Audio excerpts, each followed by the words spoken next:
It can be extremely intimidating introducing yourself in a professional setting. We all want to make a really good first impression. In this video, I'm going to give you some tips to making you introduce yourself professionally a breeze. One of the key ways to make yourself more professional is to wow your boss. Stay tuned to the end of this video because I have something really cool for you, which is a really great guide on how to do just that.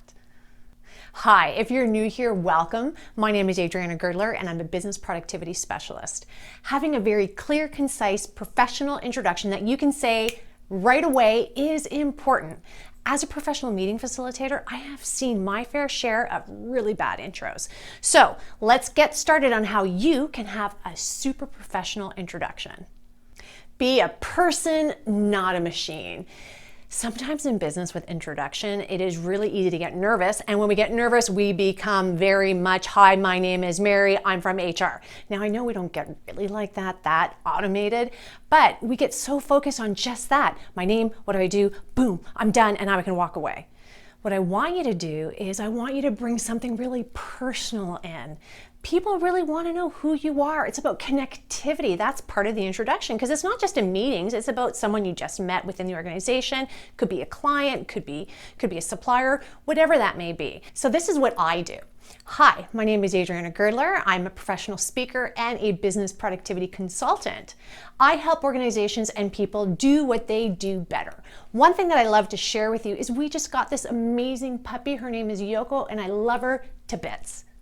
If you can do something like that relatable, you'll be amazed at how many people will come up to you afterwards, even just to talk about your new dog. But what a great way to connect. How do you introduce yourself in a professional setting? Let me know in the comments below. I'd love to meet you. Focus on the other person. What do I mean by that in an introduction? Well, let me tell you, it is really, really easy that when we get nervous, we give our introduction and we continue. We don't even ask about the other person. So what I'd like for you to do is, as you're giving an introduction, be short and sweet, do something personal, and then afterwards stop. Ask a question to the person that you're speaking to. Say, so how are you? Can you tell me a little bit about you? You'll be amazed at just that two-way conversation, how it really opens up conversation. Because I'm sure you can recall times when someone introduced themselves to you and they just continue to talk and didn't even ask anything about you. How did you feel? Probably like, didn't even want to know anything about me. Not a great feeling, so don't go down that road. Trust that you are enough.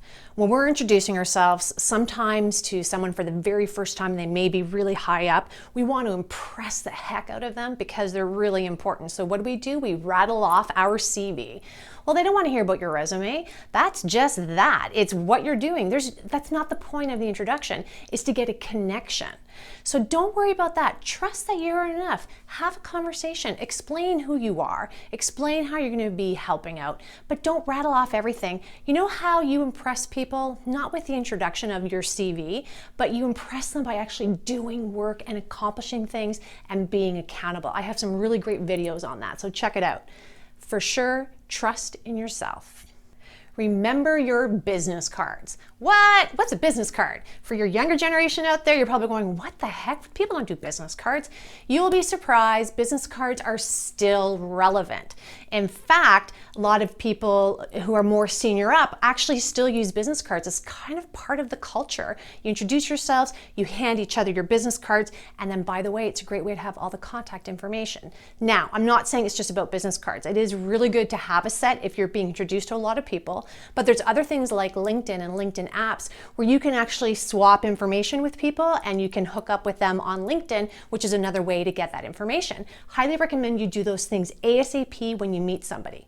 But here's a little trick and technique that I do with a business card, because I do both, by the way, is when I do get a business card, on the back immediately I put the date and how I met that person and anything of special note and interest, because it allows for me to remember them, particularly 8 months down the road when I find their business card. I'm like, where was that again? So whether you use a business card or electronic version of some sort, ensure that at the end of the day you put all that critical information in there so that down the road you can revisit it and spark your memory as to where you met that person. Now that you know how to introduce yourself professionally and that people are going to remember you, I want you to wow your boss. Take a look at this amazing download that you can get by going to the link below. Please like this video, subscribe to my channel, and share it with all the professionals that you know. I would love to hear your introduction. Please write it in the comment below. See you later.